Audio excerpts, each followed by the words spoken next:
Halo anak-anak semuanya. Pada kesempatan kali ini kita akan mulai mempelajari materi yang baru, yaitu mengenai kewargaan digital. Nah, mengapa sih kita sebagai peserta didik gitu ya di sekolah perlu mempelajari mengenai kewargaan digital? Nah, kewargaan digital sendiri ini akan memberikan informasi mengenai seperti apa sih kira-kira yang diperlukan dalam menjadi warga digital. Nah, warga digital ini maksudnya apa? Kita sebagai peserta didik yang dimana menggunakan media-media digital seperti laptop, handphone, lalu internet gitu ya, media sosial dan sebagainya macamnya. Nah, jadi sangat penting kita mengetahui sebagai peserta didik untuk apa aja sih yang diperlukan gitu ya dalam menjadi kewargaan digital gitu ya, atau warga digital. Nah, next. Nah, di sini akan terdapat komponen warga digital. Nah, komponen warga digital sendiri ini maksudnya kita sebagai peserta didik dalam warga digital ya, gitu ya. Jadi kewargaan digital. Nah, yang pertama tentunya adalah lingkungan belajar, yang dimana poinnya adalah belajar dan akademis, gitu ya. Nah, jadi dalam belajar dan akademis ini nanti akan lebih spesifik lagi infonya, gitu ya. Jabarannya apa aja sih di dalam belajar dan akademis. Lalu yang kedua itu adalah lingkungan sekolah. Nah, lingkungan sekolah ini adalah sekolah dan tingkah laku gitu ya. Nah, lalu selanjutnya yang terakhir adalah luar lingkungan sekolah. Nanti juga akan ada poin-poinnya lagi, jabarannya mengenai komponen warga digital peserta didik gitu ya dalam luar lingkungan sekolah. Nah, sekarang kita bahas aja lanjut kegunaannya, lalu kira-kira seperti apa sih gitu ya tentang komponen warga digital ini. Nah, yang pertama adalah belajar dan akademis, yang dimana termasuk di dalam lingkungan belajar. Nah, untuk akses digital sendiri, akses digital ini maksudnya adalah setiap anak gitu, setiap peserta didik memiliki hak yang sama dalam mengakses pembelajaran gitu ya secara digital. Nah, jadi kayak kita sekarang lagi pandemi COVID-19 gitu ya, entah mungkin tidak pandemi COVID-19 atau lagi PJJ, di rumah pun harusnya mempunyai akses digital yang sama, atau misalkan bukan di rumah aja ya, misalkan di sekolah gitu ya, mempunyai semuanya mempunyai hak yang sama dalam mengakses digital gitu untuk mengetahui perkembangan gitu terkait informasi-informasi yang ada. Lalu yang kedua itu mengenai komunikasi digital. Nah, komunikasi digital ini dalam peserta didik itu contohnya seperti email ya, email, terus chatting, terus line gitu ya, voice call, video call gitu ya. Jadi melakukan bentuk komunikasi gitu secara digital. Nah, ini juga penting ya dalam lingkupan akademis gitu, karena kalau misalkan saat ini teknologi kan semakin berkembang juga ya, jadi komunikasi digital itu penting gitu ya dalam lingkungan belajar. Kayak sekarang gini apalagi terutama ya lagi PJJ, penting banget gitu komunikasi seperti chatting atau email atau WA gitu ya, itu penting banget gitu supaya tidak tertinggal pelajarannya juga. Nah, di dalam komunikasi digital di sini terdapat atau bisa saling bertukar ide gitu mengenai informasi-informasi yang ada gitu. Nah, selanjutnya yang ketiga adalah literasi digital. Dalam literasi digital ini sendiri ini lebih menggunakan teknologi digital untuk mencari dan bertukar informasi. Nah, ini literasi ini kata-kata literasi ini biasanya sih untuk materi-materi pembelajaran ya gitu. Jadi kayak bacaan-bacaan gitu biasanya. Kita sering dengar ini kata-kata literasi ini di dalam bahasa sebenarnya. Nah, jadi literasi itu kayak lebih bacaan buku gitu ya. Kayak ilmu pengetahuan yang baru secara digital. Nah, jadi inilah dalam lingkup belajar peserta didik, komponen peserta didik dalam warga digital. Topiknya adalah belajar dan akademis atau dalam lingkungan belajar. Jadi ada akses digital, ada komunikasi digital, dan literasi digital. Gitu ya kira-kira, mengerti ya? Anyway, satu dengan yang lainnya ini saling berhubungan. Jadi nanti kalian kalau misalkan saya menjelaskan satu lagi nanti akan mirip-mirip atau serupa gitu kira-kira. Lalu selanjutnya adalah sekolah dan tingkah laku. Nah, sekolah dan tingkah laku ini adalah di dalam lingkungan sekolah gitu ya. Nah, yang pertama itu adalah hak digital. Hak digital ini tentunya mungkin enak didengar ya. Peserta didik mempunyai hak-hak gitu ya, tapi jangan lupa akan kewajiban yang harus dilakukan. Itu.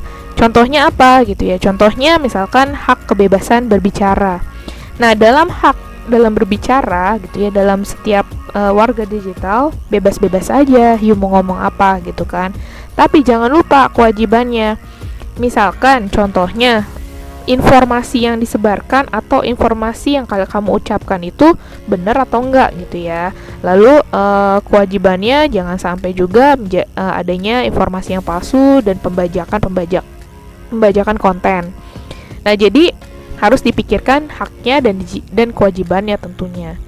Nah, itu kira-kira kalau misalkan di dalam lingkupan sekolah gitu ya, misalkan haknya itu contohnya mendapatkan ilmu pengetahuan baru secara digital. Lalu kewajibannya itu misalkan tidak plagiat atau mencontek gitu ya, misalkan dalam secara digital tentunya.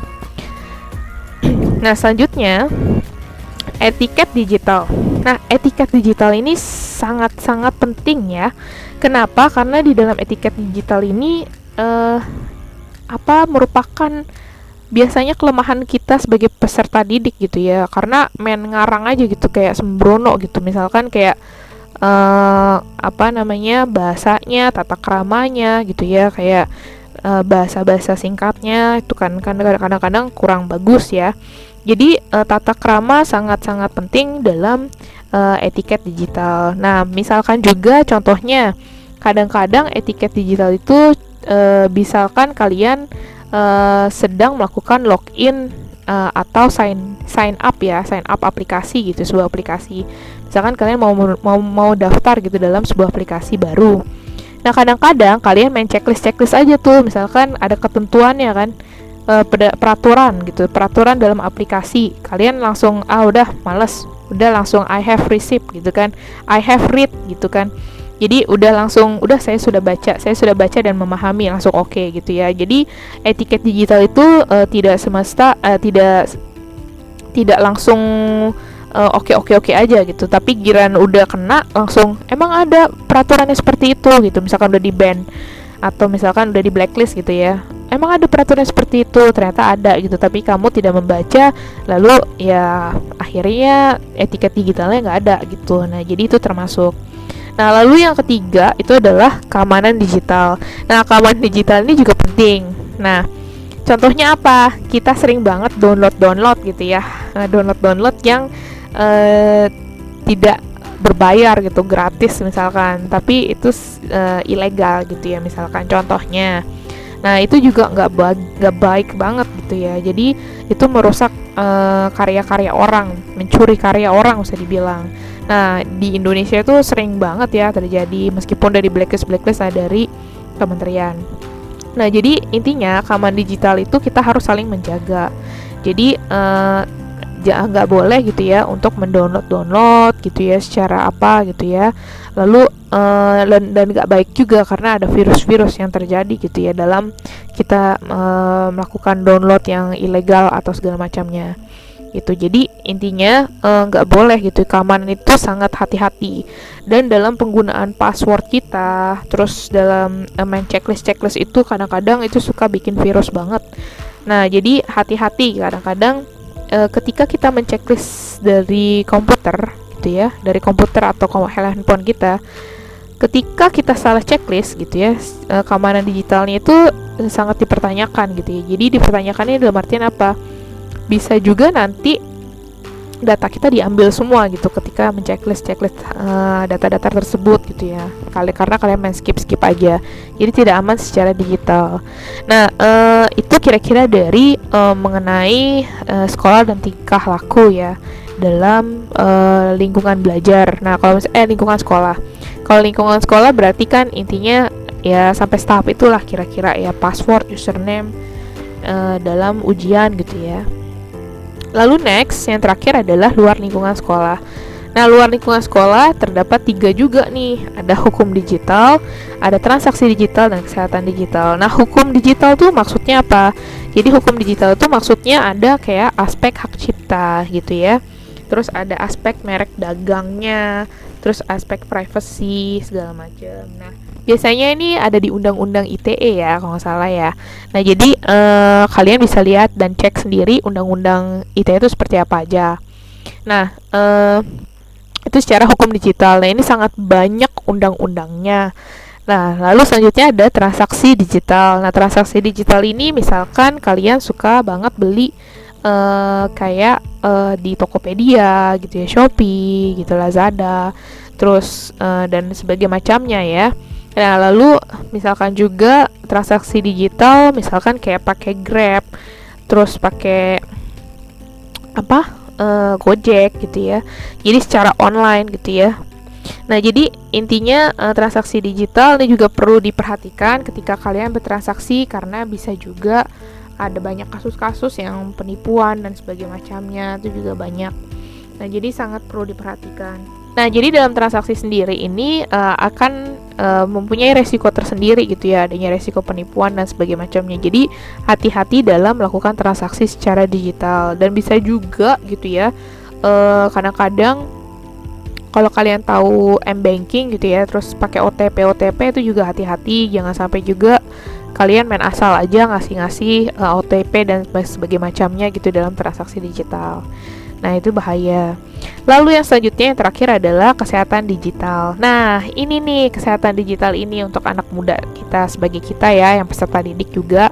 Nah, ini sering banget terjadi. Nah, ini banyak banget ada info-info kayak berita-berita karena terlalu sering lihat handphone matanya jadi minus. Nah, itu paling standar banget gitu, berita yang paling umum terjadi. Nah, ada juga yang terlalu sering banget deket sama handphone sampai akhirnya kena radiasi sehingga tangannya kenapa gitu ya, syaraf-syarafnya jadi kurang bagus. Nah, lalu kayak matanya juga agak-agak sedikit jadi kurang bagus gitu lah ya. Intinya hingga terjadinya penurunan kesehatan gitu ya. Jadi akhirnya suka begadang gitu ya, segala macam. Nah, itu sangat-sangat penting diperhatikan gitu dalam kesehatan digital, kesehatan mata, kesehatan telinga, tangan, seluruh badan gitu. Jadi intinya harus dicek. Nah, itu kira-kira mengenai keluargaan digital. Nah, jadi kalian semoga bisa mengerti gitu ya, memahami kira-kira ternyata keluargaan digital itu ada banyak ya yang perlu diketahui ya. Gitu, ini gue banget gitu ya, pelajaran ini gue banget materinya gitu, karena gue menggunakan handphone, laptop yang sehari-hari yang saya gunakan gitu. Jadi harus sangat hati-hati. Nah, inilah conclusionnya dari keluargaan digital sendiri. Ini yang sangat saya perhatikan untuk anak-anak sekalian. Think before you post. Jadi berpikir dulu sebelum kamu mengepost sesuatu. Maksudnya apa? Kita sebagai orang yang sangat suka dengan sosial media gitu ya, seperti IG gitu ya, Pinterest, Facebook, Twitter, YouTube, Google, dan sebagainya macamnya gitu ya. Nah, ini sangat penting banget gitu ya. Is it true, helpful, inspiring, necessary, and kind? Nah, jadi ini kalau kita lihat jadinya think ya. THINK, think. Nah, maksudnya apa sih, Bu? Gitu ya. Is it? Jadi sebelum kamu ngepost sesuatu, kamu harus bertanya sama diri kamu sendiri. Apakah itu benar? True. Apakah itu membantu? Helpful. Apakah inspiring? Apakah itu menjadi inspirasi orang gitu ya? Atau misalkan itu menginspirasi nggak sih kira-kira yang kamu post itu?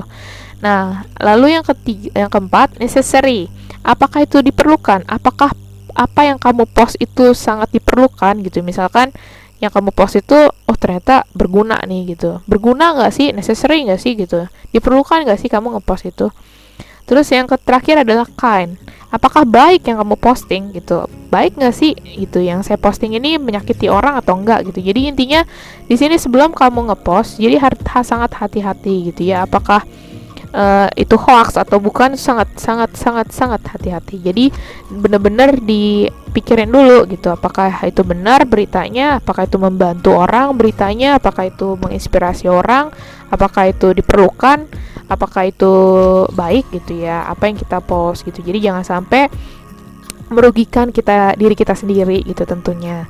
Sangat banyak ya anak-anak zaman sekarang ngepost ngomongnya taunya pas dipanggil polisi minta maaf gitu ya. Itu sangat banyak banget dan itu sangat merugikan. Jadi nama kamu udah tercatat dalam kepolisian dan sebagainya macamnya. Jadi think before you post gitu ya. Bukan cuman post doang sih sebenarnya. Banyak ya. Jadi sebelum kamu melakukan apapun, think dulu aja deh sebenarnya gitu. Meskipun di sekolah pun atau antar teman ngobrol juga harus think before you speak gitu ya. Jadi sebelum kamu ngomong kamu harus berpikir dulu. Next, nah sekarang kita akan membahas mengenai search engine. Nah apa sih yang dimaksud dengan search engine? Nah search engine sendiri yaitu bahasa Indonesianya mesin pencari. Nah jadi search engine ini sangat sering digunakan oleh kita ya sebenarnya. Jadi ada apa aja sih? Ada Google, ada Bing, Yahoo, MSN. Nah, jadi yang sering kita gunakan tentunya pasti adalah Google karena sangat sering kita gunain ya saat ini. Nah, jadi search engine itu kalau kalian udah tahu nih hintnya mesin pencari, nah berarti kalian udah nggak bingung lagi dengan kata-kata search engine. Jadi search engine itu adalah mesin pencari. Apa sih maksudnya Bu mesin pencari? Misalkan kamu pengen nyari kata-kata gitu ya, misalkan tentang SMKN 24. Tentunya yang kamu akan cari itu adalah dalam Google SMKN 24 gitu. Kalian akan mengetik itu. Nah, itulah yang disebut dengan mesin pencari atau search engine. Nah, jujur aja, search engine ini dipelajari oleh S2 informatika gitu ya. Jadi udah sesepuh senior gitu lah saya dibilang. Nah, jadi sebenarnya dalam melakukan search engine ini sangat sulit sebenarnya. Nah, kita cukup perlu tahu dasarnya seperti apa sih kira-kira search engine itu. Ya. Nah, inilah komponen dari search engine. Nah, search engine ini sendiri komponennya terdapat web crawler, yaitu program otomatis yang dapat mengikuti tautan yang ditemukan pada halaman web. Lalu ada spider, ada program otomatis untuk mengunduh dokumen yang ditemukan di web crawler. Nah, lalu ada index system, program untuk membaca halaman yang diunduh oleh spider. Yang keempat, itu ada basis data, yaitu tempat penyimpanan informasi yang telah dikumpulkan oleh index system. Dan yang terakhir adalah search system, yang itu berhubungan langsung dengan pengguna. Nah, ini panjang banget ya. Nah, jadi inilah kira-kira komponen dari search engine. Kira-kira, jadi komponen itu ingat ya. Jadi komponen itu misalkan dalam sekolah, komponennya apa aja nih kalau mau belajar? Komponennya ada gurunya, ada medianya gitu ya, ada SDM-nya gitu segala macam. Pernah ya kita mempelajari tentang komponen tuh apa aja. Nah, inilah komponen dari search engine. Nah, next ya. Bagaimana sih sebenarnya how to search engine gitu ya? Bagaimana sih sebenarnya untuk mencari sistemnya itu seperti apa sih gitu ya, cara menggunakannya? Gitu. Step by step itu bagaimana sih ketika kita mengetik SMKN 24, kok bisa sih Google langsung kelihatan semua gitu ya, tiba-tiba keluar semua halaman tentang SMKN 24. Nah, seperti apa sih? Yang pertama, jadi web crawl ini mengambil halaman website. Jadi udah ada nih website-nya. Jadi tinggal lalu yang kedua, halamannya dianalisa untuk menentukan cara indeksnya. Lalu yang ketiga, data disimpan ke server dan digunakan untuk pencarian data atau informasi sesuai dengan keyword. Nah, jadi kalau misalkan kita juga nggak cuma dalam Google ya, misalkan contohnya kita mau mencari gitu ya data kita di dalam komputer. Nah, itu juga kadang-kadang kan ada ya, misalkan mau search. Nah, jadi gampang gitu ya. Jadi udah dianalisa untuk cara indeksnya, lalu disimpan ke server, jadi udah langsung ketemu gitu kan apa yang kita butuhkan. Tinggal kita ketik apa sih yang mau kita cari gitu. Next, specific keyword. Nah, specific keyword itu ada apa aja? Pertama itu adalah karakter matematika. Lalu yang kedua adalah simbol boolean. Nah, simbol boolean ini seperti anak-anak RPL yang biasa lakukan, seperti ada and, ada or, ada not gitu ya. Nah, itu lebih spesifik banget gitulah. Nah, lalu ada host, ada tipe file, lalu ada judul situs. Dan yang terakhir ada URL. Nah, URL sering banget kita dengar ya. URL itu misalkan kayak yang buat di atas-atasnya itu loh kalau Google ya. Nah, kadang-kadang http://, nah itu URL namanya. Copy URL-nya gitu ya. Nah, judul situs juga sama, judulnya misalkan kamu mau mencari SMKN24, tinggal SMKN24 gitu segala macam. Nah, kira-kira seperti itu mengenai spesifik keyword. Nah, itu sederhana aja mengenai search engine. Oh, ternyata selama ini kalau misalkan saya melakukan pencarian mengenai SMKN24 gitu, atau apa yang kamu cari dalam Google, oh ternyata seperti itu toh step by stepnya. Nah, jadi kira-kira itu cukup tahu aja mengenai search engine sendiri. Itu seperti itu. Next. Nah, to-do-nya, karena kita mempunyai waktu yang sangat singkat, to-do-nya adalah buatlah dalam satu page atau satu halaman mengenai salah satu topik kewargaan digital yang pernah kalian alami sebagai warga digital, permasalahan hingga solusinya. Contohnya, misalkan kita sebagai warga digital. Contohnya, misalkan kamu pernah bertransaksi dalam aplikasi A gitu ya. Ternyata dalam aplikasi tersebut adanya kecurangan atau penipuan store atau toko online-nya gitu ya. Nah, jadi permasalahan ini kan udah ketahuan ya kalau misalkan kamu kena penipuan gitu. Solusinya apa gitu dari kamu gitu sebagai warga digital.